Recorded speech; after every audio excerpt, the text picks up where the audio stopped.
Si vous nous rejoignez, merci de votre fidélité. Bienvenue, mesdames et messieurs, voici les titres de votre journal. Grand moment de communion dans la commune de Kaloum. Musulmans et chrétiens se sont retrouvés autour d'une veillée de prière pour la paix et pour le chef de l'État, le président Mamadi Doumbouya. L'initiative est portée par la Fondation Générale Lansana Conté et on va en parler dès le début de ce journal. Nous allons ce soir vous raconter l'histoire de la forêt de Kakimbo dans la commune de Ratoma, une biodiversité exceptionnelle qui porte le passé de la Guinée mais qui reste très marquée par les activités de l'homme. Entre inquiétude et défi de sa protection, c'est le grand format de ce journal. La Guinée continue de briller sur la scène mondiale du tourisme. Notre pays est représenté en Espagne au Salon international La Future 2026, une occasion pour nos acteurs d'exposer les potentialités touristiques dont dispose la Guinée. Une de nos équipes est sur place. Voilà pour le sommaire. Bonsoir à tous, mesdames et messieurs. Vous êtes les bienvenus dans ce journal que nous ouvrons par deux décrets. Décret D 2026-0001 PRG-SGG mettant fin aux fonctions du Premier ministre chef du gouvernement et des autres membres du gouvernement.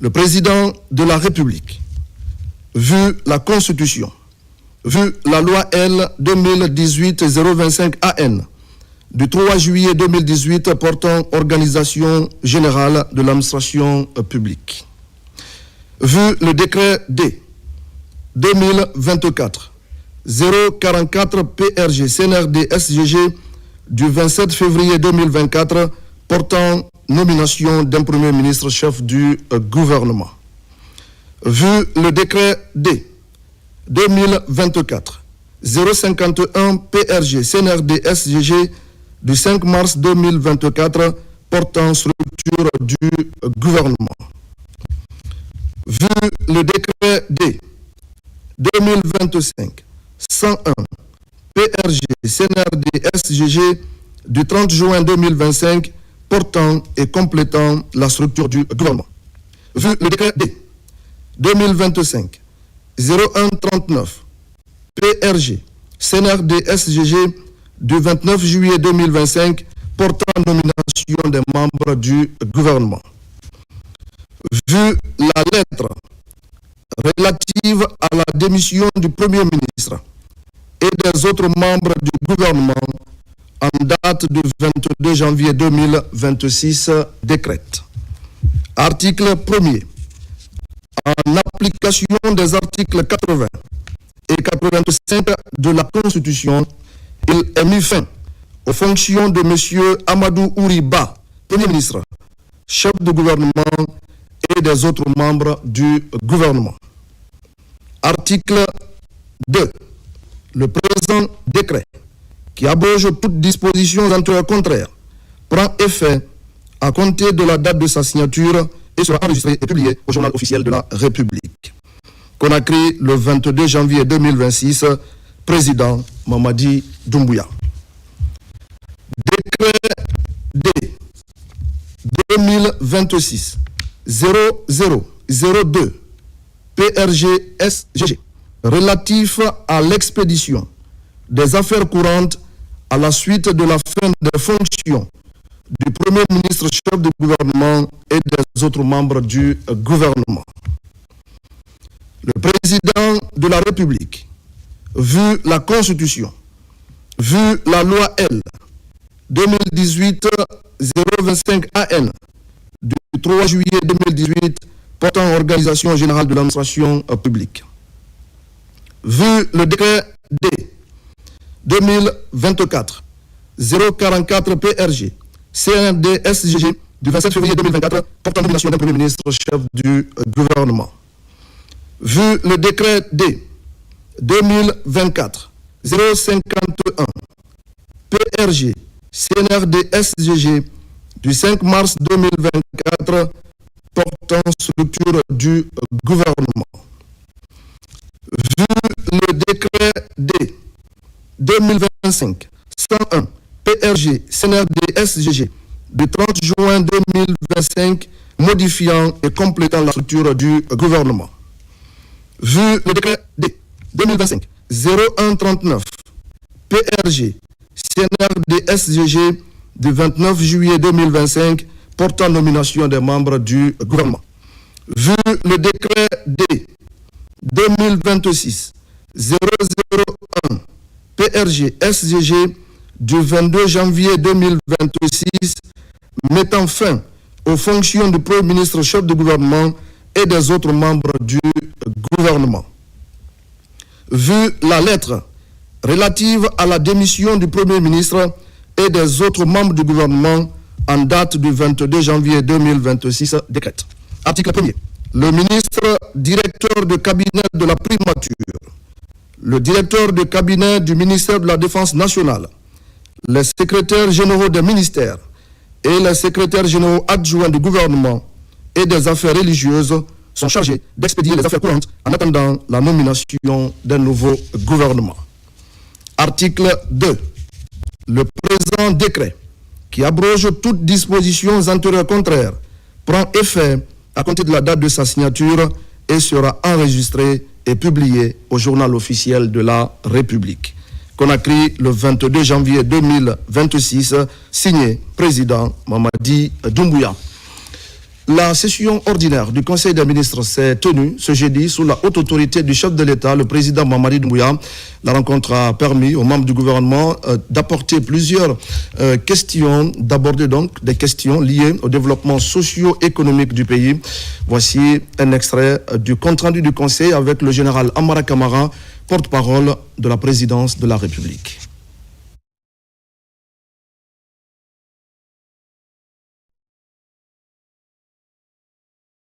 Compte rendu du Conseil des ministres du 22 janvier 2026.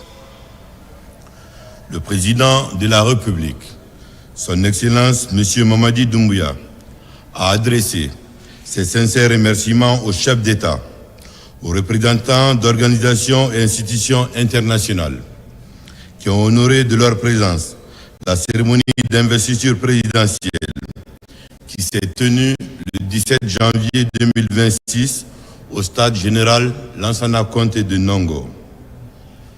Le chef de l'État a également adressé ses sincères remerciements au peuple de Guinée pour sa mobilisation massive et exemplaire lors de l'investiture. Le président de la République a accepté la démission du gouvernement qui lui a été présentée par le Premier ministre, chef du gouvernement, M. Amadou Ouriba. Il a indiqué que, conformément aux usages républicains, cette démission permet de marquer un nouveau départ après l'élection présidentielle du 28 décembre 2025, qui s'est déroulée dans le calme et dans une ambiance festive. Il a profité de l'occasion pour féliciter le Premier ministre ainsi que l'ensemble du gouvernement pour les différentes responsabilités et missions qu'ils ont exercées au service de la nation. Il a précisé que ces responsabilités sont un honneur et surtout un engagement au service du peuple de Guinée. Le chef de l'État, son Excellence M. Mamadi Doumbouya, a ensuite informé le gouvernement démissionnaire que, conformément à la Constitution de notre pays, il signera aujourd'hui 2 décrets. Le premier pour mettre fin aux fonctions du Premier ministre chef de gouvernement et celles des autres membres du gouvernement. Et le second pour charger le ministre directeur de cabinet de la primature, le directeur de cabinet du ministère de la Défense nationale, les secrétaires généraux des ministères et les secrétaires généraux adjoints du gouvernement et des affaires religieuses d'expédier les affaires courantes en attendant la nomination d'un nouveau gouvernement. Le président de la République, son Excellence M. Mamadi Doumbouya, a demandé au Premier ministre et aux ministres démissionnaires de garder leurs véhicules, leur domicile et la protection adaptée au contexte en attendant la mise en place d'un nouveau gouvernement. Il a confié à M. Amadou Ouriba la mission de faire grandir la mouvance politique, la Génération pour la modernité et le développement, GMD, pour la mise en œuvre progressive de ses composantes pour la tenue des prochaines élections, notamment législatives. Le chef de l'État a informé qu'à partir du mois prochain, il fixera la date des prochaines élections, conformément à l'article 74 du Code électoral. Enfin, le président de la République a invité le Conseil national de la transition de bien vouloir accélérer l'élaboration et l'adoption des autres lois organiques restantes pour assurer le fonctionnement normal des institutions et de l'État. Pour le Conseil des ministres, le porte-parole de la présidence de la République. Merci. Et puis, mesdames et messieurs, c'est un acte républicain que vient de poser le chef de l'État, le président Mamadi Doumbouya, a déposé ce jeudi sa déclaration de biens à la Cour suprême. Par ce geste hautement symbolique, le président de la République démontre une fois de plus son attachement au respect de l'état de droit, à la primauté de la Constitution et au bon fonctionnement des institutions de la République. Omar Bari. Conformément aux dispositions constitutionnelles en vigueur, le président de la République, chef de l'État, commandant en chef suprême des forces armées, son Excellence, le président Mamadi Doumbouya, a procédé ce jeudi 22 janvier 2026 au dépôt officiel de sa déclaration de patrimoine auprès de la Cour suprême. Cet acte intervient après son investiture régulière le 17 janvier 2026 et s'inscrit strictement dans le respect de l'article 60 de la Constitution qui impose au président de la République l'obligation de déclarer ses biens dans un délai institutionnel de 10 jours après son entrée en fonction. Acte de dépôt de déclaration de biens. Non. Fodé Bambara, premier président de la Cour suprême. En application de l'article 60 de la Constitution, certifiant avoir reçu ce jour 22 janvier 2026 de son Excellence M. Mamadi Doumbouya, président de la République, régulièrement investi le 17 janvier 2026, la déclaration écrite sous l'honneur de ses biens.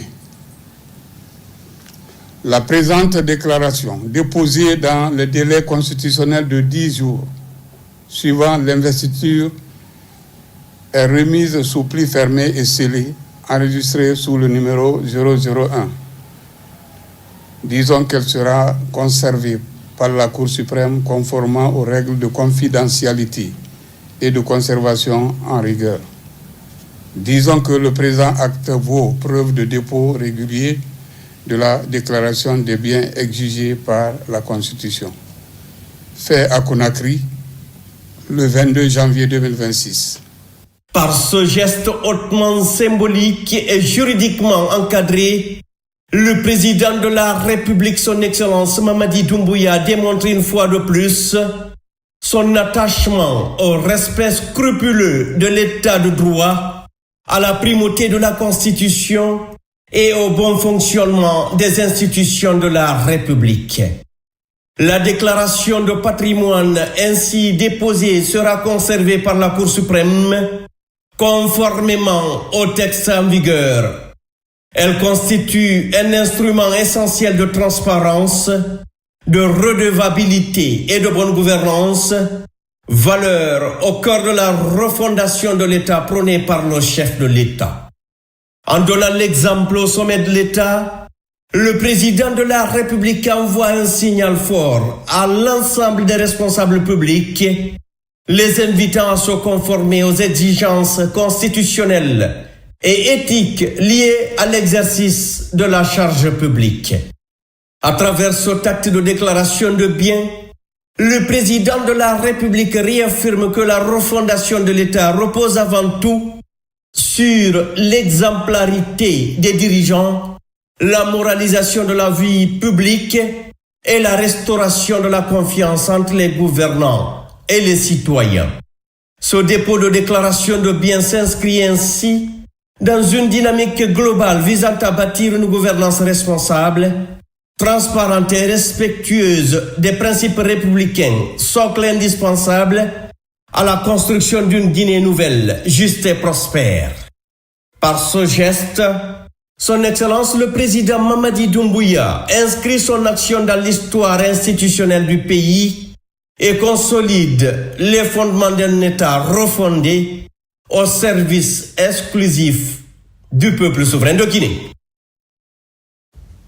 Merci à Oumar Baré. À présent, le contenu de cette lettre de félicitations du président de la République du Niger, Niamey, à son Excellence, M. Mamadi Doumbouya, président de la République de Guinée-Conakry. Monsieur le Président et chers frères, j'ai l'immense plaisir de vous adresser mes vives et chaleureuses félicitations à la suite de votre brillante victoire lors de l'élection présidentielle du 28 décembre 2025 en Guinée. Le grand peuple de Guinée vient ainsi de vous accorder sa confiance pour continuer à présider à ses destinées après la transition que vous avez dirigée avec succès. Aussi, je ne doute point de ce que, sous votre mandat, la Guinée, pays frère et ami du Niger, renforcera sa stabilité pour accélérer son développement socio-économique. Je saisis également la présente occasion pour vous assurer mon entière et constante disponibilité à œuvrer de concert avec vous, Excellence, pour le raffermissement des liens d'amitié, de fraternité et de coopération qui existent entre nos pays. En vous renouvelant mes sincères félicitations et mes vœux de succès dans l'accomplissement de votre exaltante et noble mission, je vous prie d'agréer, Monsieur le Président et chers frères, l'assurance de ma très haute considération, le général d'armée Abdou Rahman Tiani. Une grande nouvelle ce soir avec la réintégration de la Guinée au sein de l'Union africaine. Les sanctions sont totalement levées et le chef de l'État, le président Mamadi Doumbouya, est même convié au sommet de l'institution qui doit se tenir en février prochain. L'annonce a été faite ce jeudi au cours d'une rencontre spéciale organisée à cet effet. Les membres du Conseil paix et sécurité ont suivi avec attention les explications de la délégation guinéenne mandatée par le chef de l'État, le président Mamadi Doumbouya. Nous reviendrons sur cet élément dans nos prochaines éditions d'information. En attendant, à Kaloum, la Guinée a prié d'une seule voix, je le disais au sommaire, une grande veillée religieuse, nationale et inclusive s'est tenue à la place des martyrs en faveur de la paix, de la nation et du président de la République, musulmans et chrétiens réunis dans un même élan spirituel sous le haut patronage du président du CNT, Dr Dansa Kourouma. Donc c'est une rencontre qui a permis de prier pour la paix et pour la prospérité dans notre pays. Ablaye Diallo, Mohamed Diansane. Cette veillée religieuse nationale inclusive s'est déroulée autour du thème « Un seul peuple, une seule prière, un destin commun pour la Guinée ». Elle a connu la participation d'une centaine de leaders religieux musulmans et chrétiens des 4 régions naturelles du pays, ainsi que de nombreuses délégations internationales venues des pays frères. Tous prient pour la paix, l'unité nationale et la réussite du premier mandat du président Mamadi Doumbouya. Aujourd'hui, nous nous retrouvons, faisant un appel, non seulement pas que pour les musulmans, mais aussi pour les chrétiens, qu'on puisse faire des bénédictions pour le président élu, parce que Dieu a accepté nos invocations, pour le dire merci, merci au Seigneur, le sera reconnaissant. Cet événement inédit marque une étape majeure dans le renforcement du vivre ensemble et de la fraternité interreligieuse. Des khalifes de la République, des oulémas de notre pays qui se sont donné la main pour venir passer cette nuit ici aujourd'hui pour implorer le bon Dieu pour le général Mamadi Doumbouya. C'est pour venir remercier le Seigneur et invoquer son nom pour ce pays, la Guinée, qu'il vient de doter d'un homme pour diriger les destinées. C'est pour encore dire merci au Seigneur, mais lui confier ce pays pour que demain soit plus meilleur qu'aujourd'hui. Cette veillée a été également l'occasion pour les 2 grandes confessions religieuses d'implorer la bénédiction divine pour la Guinée et les Guinéens. Dr Dansa Kourouma salue l'unité d'action des différentes communautés religieuses rassemblées dans un même élan de foi. C'est une initiative qu'on souhaite pérenniser pour que, après chaque investiture institutionnelle, qu'il y ait une investiture religieuse. Parce que la Guinée est un pays de foi. C'est un pays où 99% de la population croit à Dieu, en un Dieu unique. Et le serment du président est jure par Dieu. Et nous prenons cette initiative comme ça se fait dans certains pays, mais c'est une première en Afrique, que le président de la République élu et installé soit accompagné par des prières et bénédictions, par cette veillée religieuse inclusive de toutes les religions. Nous n'avons pas que des fidèles ici, nous avons les plus grands chefs religieux du pays qui sont là. Nous avons les représentants de toutes les églises du pays. C'est une communion de prière unique. Nous appelons les chefs religieux du pays pour installer le président de manière religieuse, par des prières, par des bénédictions, sur le trône que Dieu bénira. Parce que quand Dieu bénit le trône du président, rien, aucun homme ne peut l'ébranler. Dans un contexte national marqué par de grands défis, cette veillée religieuse nationale inclusive a envoyé un message fort, celui d'une Guinée rassemblée, unie dans la prière et tournée vers un destin commun. Dans le reste de l'actualité, le comité de pilotage de l'initiative pour la transparence dans les industries extractives en Guinée vient de se réunir ici à Conakry. Au cœur des échanges, la mission de dissémination du rapport ITIE à l'intérieur du pays. Il a été aussi question de l'examen et de l'approbation du plan de travail et budget 2026. Prochaine étape, les préfectures minières du pays pour un dialogue direct avec les communautés. On fait le point avec Moussa Kouyaté. La mission prochaine de dissémination de l'ITIE Guinée dans les zones minières était au cœur des échanges du comité de pilotage. Les membres ont approuvé les termes de référence et budget de la mission pour aller rencontrer et échanger avec les communautés. Il ne s'agit pas de collecter les informations sur les paiements et les revenus, mais il faut les porter à la connaissance d'un large public, de tous les citoyens, que chacun sache qu'au cours de cette année, que c'est ce montant-là qui a été payé par les sociétés minières au niveau des régies financières de l'État et au niveau des communes. Il faut que les communes sachent quels sont les montants qui leur ont été payés, que ce soit au niveau des redevances superficielles, que ce soit au niveau du FODEL, que ce soit au niveau du Fonds national de développement local. Il faut que ces informations soient connues.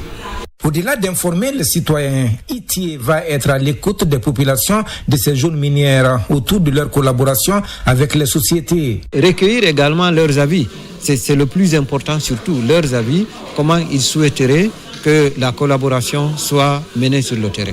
Vous savez, souvent il y a des conflits parfois entre les sociétés qui extraient les ressources minières et les communautés au niveau local. Et il y a aussi des avantages, des ristournes qui leur sont dus. Donc il est question d'aller rencontrer ces communautés, expliquer les objectifs de ces sociétés qui s'installent, comment les ressources vont être exploitées, quels sont leurs droits et comment ils doivent cohabiter, travailler en communion avec tous les acteurs qui sont sur le terrain. La Guinée est un pays minier et pour mieux servir les communautés et l'État, ITIE souhaite l'assistance technique, matérielle et financière des autorités et des partenaires au développement. Le contenu de ce communiqué à l'attention des pensionnés militaires, zone spéciale de Conakry. La Direction générale des pensions militaires et anciens combattants informe l'ensemble des pensionnés militaires relevant de la zone spéciale de Conakry qu'il sera procédé dans le cadre de la mise en œuvre du processus de bancarisation des pensions à la création des comptes bancaires au profit des pensionnés. À cet effet, les pensionnés concernés sont invités à se rendre à compter du vendredi 23 janvier 2026 dans leur centre de payerie respectif en vue de l'ouverture des comptes dans l'une des banques de leur choix parmi les banques retenues par la DGPMAC. Les pensionnés sont priés de se munir des pièces suivantes: pièce d'identité en cours de validité, certificat de résidence, 4 photos d'identité, le dernier bulletin de paye. La DGPMAC compte sur la bonne compréhension et la collaboration de tous. Pour les pensionnés militaires de l'intérieur du pays, un programme leur sera communiqué ultérieurement. Faite à Conakry le 22 janvier 2026, la directrice générale de brigade Fatoumata Yari Silla, grand officier de l'Ordre national du mérite.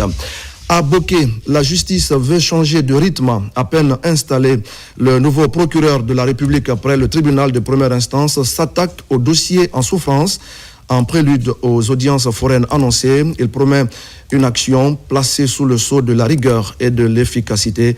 C'est un reportage de Nabi Kamara. Quelques mois seulement après sa prise de fonction, le nouveau procureur du tribunal de première instance de Bokeh s'attaque aux dossiers en souffrance. Il les place au cœur de ses priorités pour restaurer la confiance entre son institution et les citoyens de Kakandé. Quand je suis venu d'abord, j'ai recensé tous les dossiers en souffrance, qu'il s'agisse des dossiers correctionnels ou qu'il s'agisse des dossiers criminels. Avec l'avènement du CNRD à la tête du pays, les interférences dans les procédures judiciaires ont cessé. Pour matérialiser son engagement, il annonce l'ouverture prochaine d'une session criminelle à Bokeh afin de rapprocher, selon lui, la justice des justiciables et d'accélérer le traitement des affaires pénales. Dans un proche avenir, je compte ouvrir la session criminelle à Bokeh. Des audiences au cours desquelles on juge les crimes, les présumés auteurs des crimes. C'est le cas des accusés pour viol, c'est le cas des accusés pour vol à main armée, c'est le cas des accusés pour trafic illicite de cocaïne, trafic illicite international de cocaïne. C'est le cas, par exemple, de meurtre, le fait de donner volontairement la mort à son prochain. Ce sont ces dossiers qui feront l'objet d'examen. Des journées portes ouvertes et échanges directs avec les citoyens sont envisagés par le procureur pour mieux expliquer le fonctionnement de la justice dans la région administrative de Bokeh. Nous allons dire à cette occasion, c'est quoi la justice? Comment accéder à la justice? Quels sont les frais de justice qui sont obligatoires? Et quelles sont les procédures qui sont gratuites? Quand un citoyen a un problème, vers qui il faut aller? Enfin, un projet de rencontre entre officiers de police judiciaire, parquet et avocats pour renforcer la coordination au sein de la chaîne pénale figure en bonne place au programme du procureur du tribunal de première instance de Bokeh. On en vient maintenant à ce tournant décisif au centre de santé de Wanindara. Après plusieurs années d'accompagnement, Médecins sans frontières Belgique transfère officiellement la gestion du projet de prise en charge des personnes vivantes avec le VIH-Sida au ministère de la Santé. Un retrait progressif, porteur d'espoir, mais aussi d'inquiétude, alors que la continuité des soins reste une question centrale dans notre pays. Adia Toubari et Moussa Bangora pour des explications. Depuis sa mise en œuvre en 2007, le projet VIH du centre de santé de Wanindara a permis un accès gratuit et régulier aux traitements antirétroviraux, un suivi et un accompagnement psychosocial de près de 2500 malades. Avec le départ de MSF Belgique, la responsabilité de la prise en charge revient désormais entièrement aux structures nationales de santé. On est très heureux, après 18 ans, de pouvoir se désengager progressivement, parce que c'est quelque chose de très progressif qui a été fait en concert vraiment avec les autorités. Donc en fait, ce qui a été fait ici, c'est vraiment un support en termes d'infrastructure, en termes de laboratoire, en termes d'intrants, en termes de formation au personnel. Grâce à ces actions, des vies ont été transformées en espoir, ravissants, et des défis autrefois insurmontables ont trouvé des solutions durables. Sur le terrain, patients et associations expriment leurs préoccupations et redoutent des ruptures de médicaments, une baisse de la qualité du suivi biologique et médical. Aujourd'hui, si je vois le départ de MSF, ça c'est une crainte, forte crainte pour moi, parce que je ne vois pas le relais qui est présent actuellement pour prendre cette relève pour les enfants et adolescents qui sont suivis dans cette structure. Du côté du ministère de la Santé, les autorités se veulent rassurantes. Nous sommes vraiment honorés de cette passation. Nous voyons que le centre de santé de Wanindara passe à une nouvelle ère. Nous continuerons à faire la dispensation des médicaments. Nous garantissons également le suivi des patients en leur offrant des soins de bonne qualité. Ce transfert marque ainsi une étape décisive dans la nationalisation de la lutte contre le VIH-Sida en Guinée. Un processus qui nécessite des moyens suffisants et un suivi constant afin d'éviter tout recul dans la prise en charge des personnes vivant avec le VIH en Guinée. Au même moment, à Boké, la direction préfectorale de l'élevage vient de lancer une vaste campagne de vaccination des chiens, une initiative de l'État qui vise à prévenir la rage et à renforcer la protection des populations ainsi que des animaux domestiques. Younous Atawel Kamara.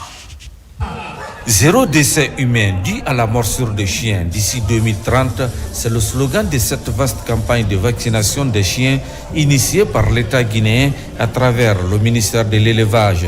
Ici à la maison des jeunes de Boké, les agents formés pour la circonstance sont mobilisés pour mener cette opération dans la préfecture. À travers cette campagne, il s'agit donc de protéger le cheptel contre la maladie fort et impacté économique, améliorer la productivité animale et les revenus des éleveurs. La rage étant une maladie mortelle, cette initiative a été mise en place pour vraiment veiller sur la santé publique. La préfecture de Boké a eu l'honneur de recevoir 10 000 doses de vaccins pour pouvoir éradiquer cette maladie au sein de cette préfecture. Cette journée est mise à profit par les propriétaires des chiens de la commune urbaine de Boké pour venir librement faire vacciner leurs fidèles animaux de compagnie. Un chien non vacciné, c'est des vies qui sont en danger. Donc c'est pourquoi on a des enfants à la maison. Pour protéger la vie des personnes, je suis obligé de vacciner mon chien. Les chefs de quartier, les citoyens, les chefs de secteur, c'est de les inviter à respecter cette campagne de vaccination, à sortir tous les chiens, errants ou pas, qui soient vaccinés contre la rage. Parce que la rage est une maladie qui se transmet à l'homme. Comme dirait l'autre, mieux vaut prévenir que guérir. C'est en cela que cette vaste campagne de vaccination revêt toute son importance pour ces animaux domestiques. Merci à Younoussa Tawel Kamara. On va parler maintenant, mesdames et messieurs, de l'autosuffisance alimentaire. Le comité de pilotage de l'unité de gestion de la chaîne de valeur du riz vient de tenir sa 6e session ordinaire ici à Conakry. L'objectif est d'évaluer les activités réalisées, de faire le point sur celles en cours et de renforcer la coordination des acteurs engagés dans le développement de la filière rizicole pour l'année 2026. Les détails avec Nabila et Moussa Kamara.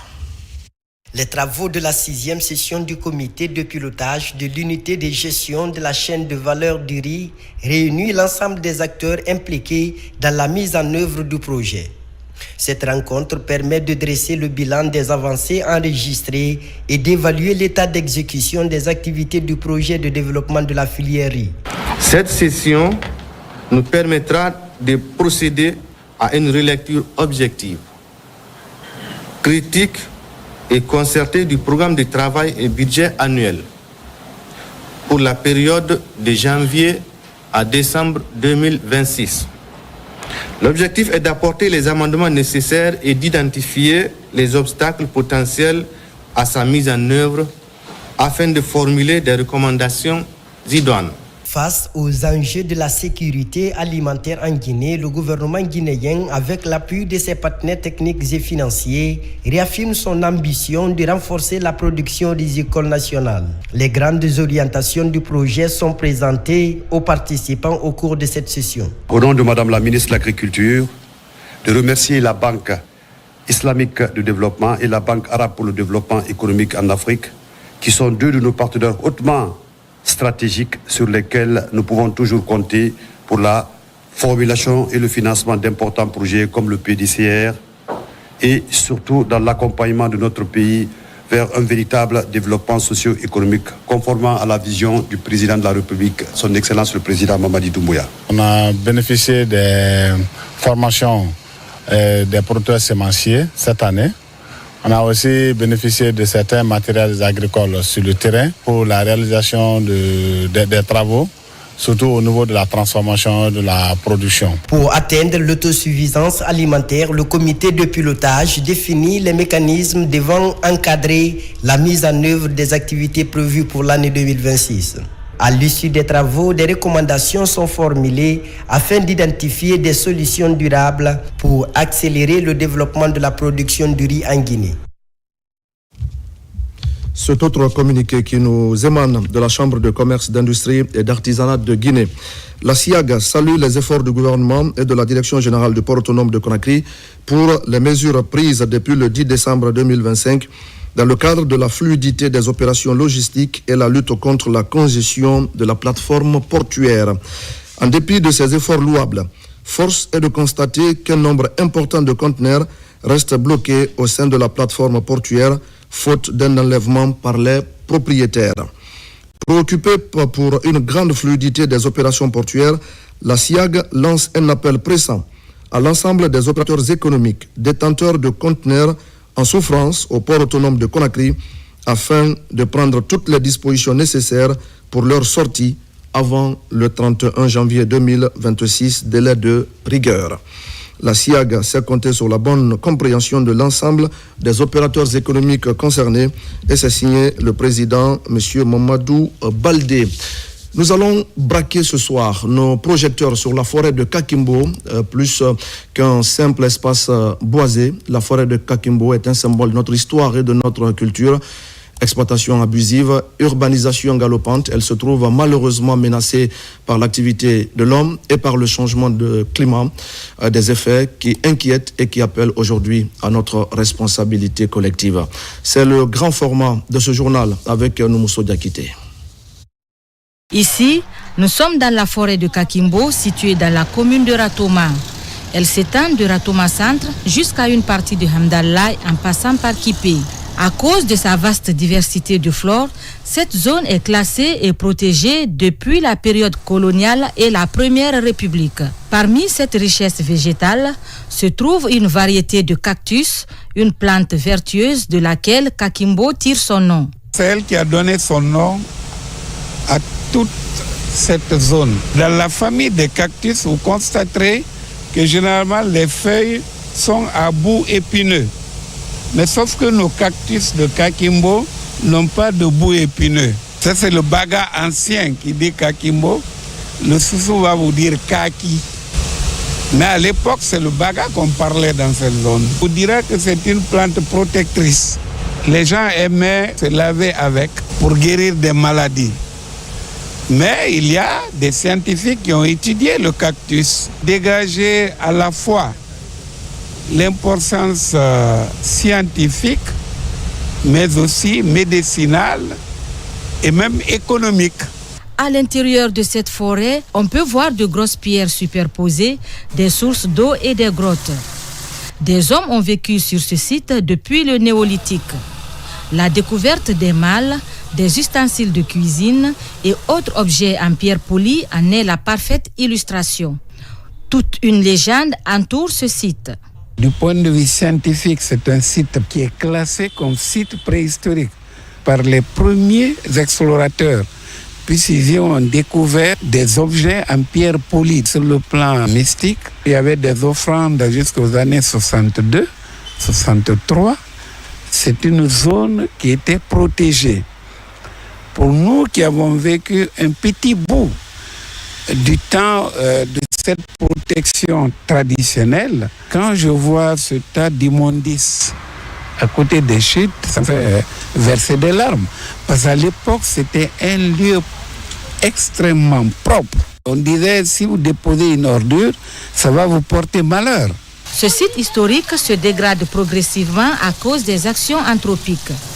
Ces sources d'eau se dénombraient à 100, mais de nos jours, il n'en reste que moins de 5.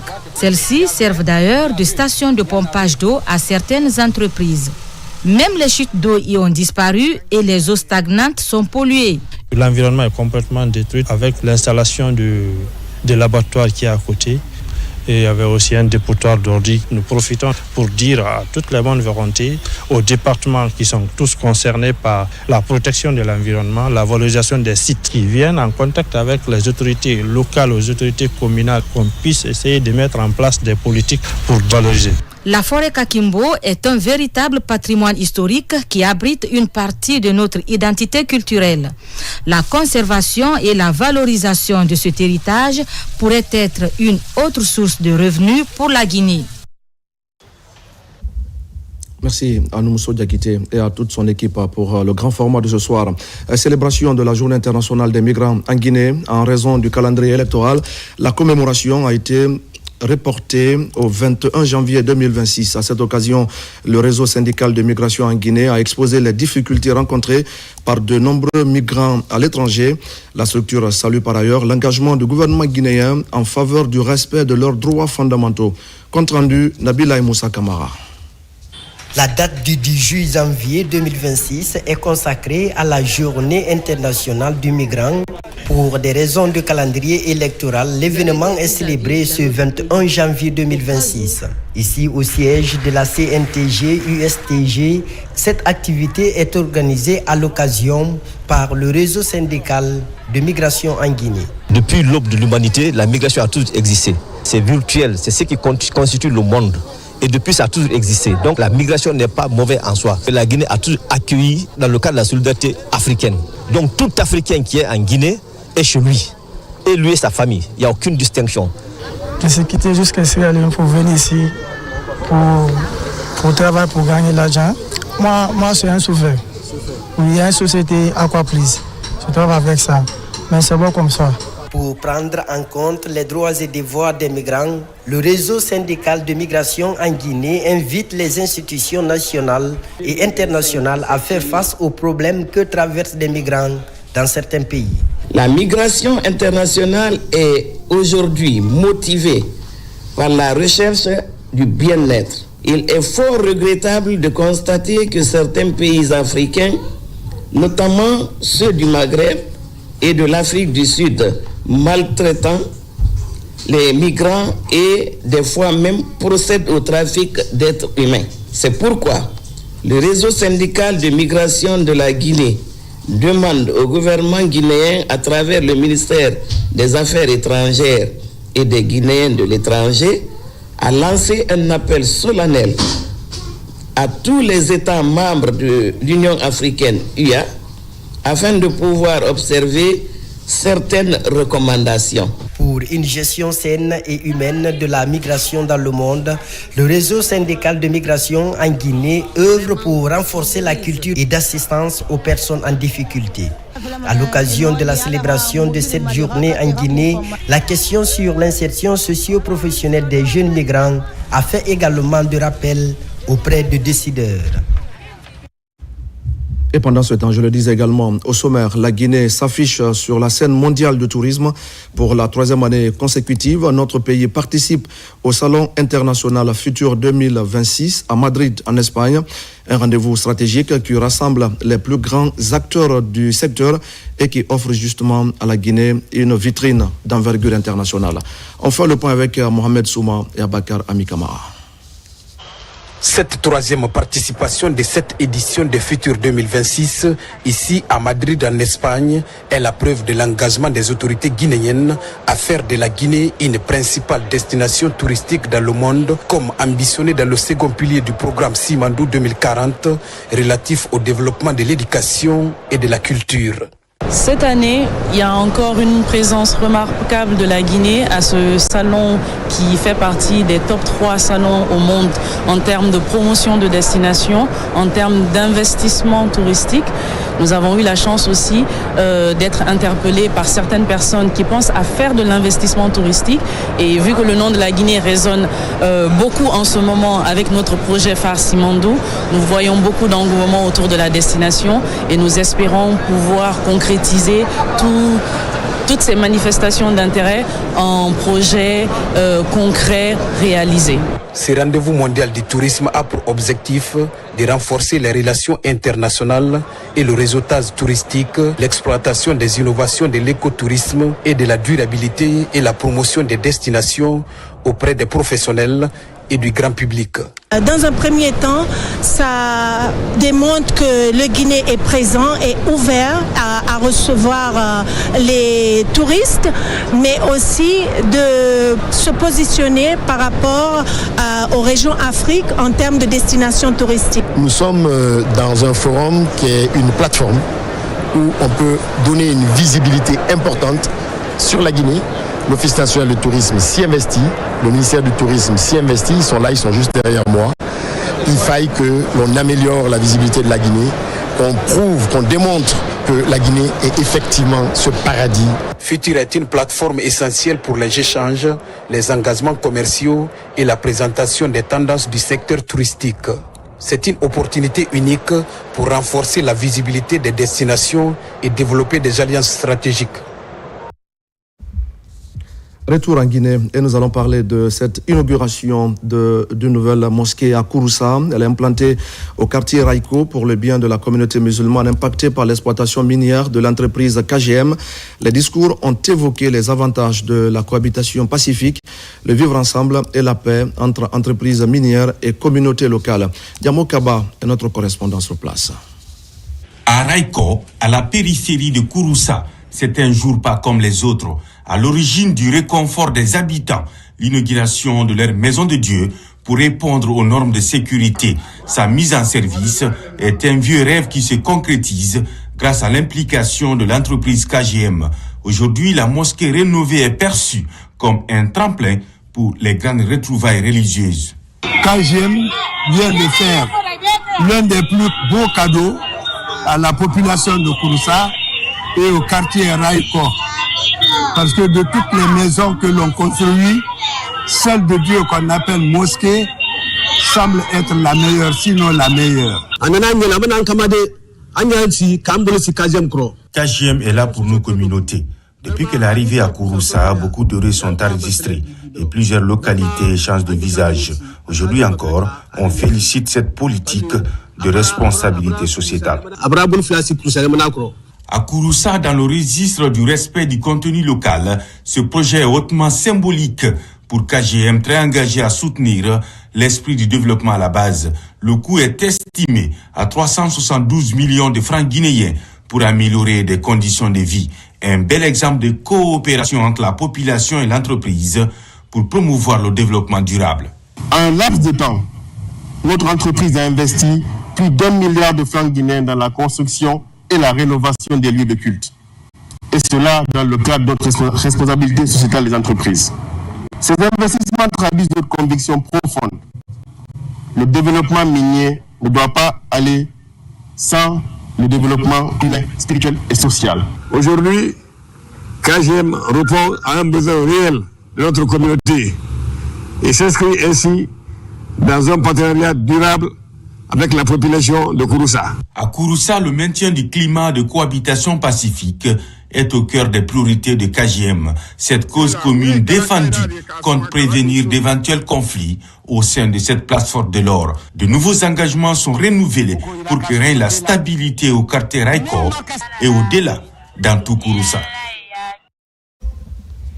Après le sacre, place maintenant aux engagements. Les lauréates du concours Miss Guinée ont reçu leur présence officielle. Matoma Kondé, Miss Guinée 2026, accompagnée de ses dauphines, a bénéficié des dons promis par le Comisgui, une initiative destinée à soutenir la mise en œuvre des projets sociaux et culturels au service des communautés. Mohamed Bangoura et Ablé Diallo. Élue Miss Guinée le 13 décembre dernier, Matoma Kondé reçoit des cadeaux qui symbolisent son nouveau statut. Cette remise marque une étape importante pour son règne, matérialisant son engagement ainsi que la confiance placée en elle. Les précieux sésames sont composés de véhicules, d'une résidence durant son mandat, d'une bourse d'études, d'une enveloppe de 300 millions de francs guinéens et plusieurs autres avantages. Je suis très contente. Aujourd'hui, j'ai reçu tous mes cadeaux. Et je ne peux que dire merci au Comisgui et aux donateurs. Et après, comme dans l'engagement, c'est de représenter la Guinée et porter haut avec fierté nos couleurs de drapeau. À travers ce geste, le Comisgui et ses partenaires réaffirment leur volonté d'accompagner la Miss et ses dauphines dans l'exercice de leur mission en leur offrant un cadre de travail adéquat. Sa mission pendant 1 an va servir la Guinée, servir le branding Guinée et puis faire la promotion de la jeune femme. Je dirais merci au PDG Kerfal Lakamara qui a bien voulu nous soutenir parce qu'il croit à l'excellence, il croit que la Miss ou ses dauphines doivent être dans un environnement sain. C'est une fierté parce que la culture aujourd'hui est en haut niveau Et cette vision, c'est une vision claire du président de la République, son Excellence Mamadi Doumbouya, qui a tenu à ce que la culture soit au deuxième pilier du programme Simandou 2040. Aujourd'hui, ces dames sont des ambassadrices de la Guinée. Elles représentent l'espoir. Autre innovation de cette édition Miss Guinée 2025, c'est l'octroi de véhicules à chacune des 2 dauphines. Les bénéficiaires auront pour rôle de promouvoir la richesse culturelle de la Guinée à travers leur image et leurs actions. Et puis c'est la culture guinéenne qui est remise encore une fois sous les projecteurs. La 2e édition de l'émission Parade sur scène de la télévision nationale se tiendra le samedi 24 janvier prochain ici à Conakry. Au cours d'une conférence de presse, les organisateurs ont parlé des préparatifs et de la portée de cet événement dédié à la célébration et à la récompense des meilleurs clips de l'année. Mounir Bari. L'émission Parade sur scène pour sa 2e édition entend apporter des innovations cette année. Cet événement tiré de l'émission Parade de la télévision nationale contribue au divertissement, à la valorisation culturelle et artistique. La 2e édition se tiendra le 24 janvier prochain dans un réceptif hôtelier de la place en présence de plusieurs artistes qui vont prester en communion avec le public mélomane de la musique guinéenne. Prendre les rênes de cette émission, il fallait faire une innovation, il fallait penser pour apporter la touche que j'appelle à la mica. Donc on a pensé Parade sur scène. Au lieu de vous proposer en fin d'année le format traditionnel, on a dit de ramener l'émission Parade sur scène avec les artistes en live, mais pas qu'une célébration artistique. On a pensé aussi à récompenser les clips diffusés dans l'émission Parade. Il y a eu des critères comme la valorisation identitaire et l'éducation, même les tenues vestimentaires ont été prises en compte. Et la valorisation et de la tradition culturelle et de la mode culturelle, tout est mis là-dedans pour justifier la musique guinéenne propre. Pour cette 2e édition, Amicaes Communication, en collaboration avec l'émission Parade de la télévision nationale, a mis la barre très haut avec une panoplie d'innovations. 12 clips sont en lice et les meilleurs seront récompensés sous le regard d'un collège de membres du jury expérimentés en la matière. Nous sommes engagés dans une réforme complète aussi dans l'accompagnement des émissions, mais des initiatives qui vont dans le sens de promouvoir notre patrimoine culturel. Je suis très contente d'être parmi les artistes invités.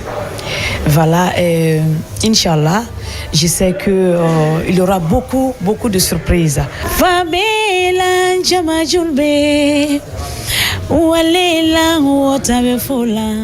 À cette occasion, artistes, journalistes et animateurs culturels et autres acteurs de la culture guinéenne seront au rendez-vous pour écrire une nouvelle page de l'histoire de l'événement Parade sur scène de la télévision nationale.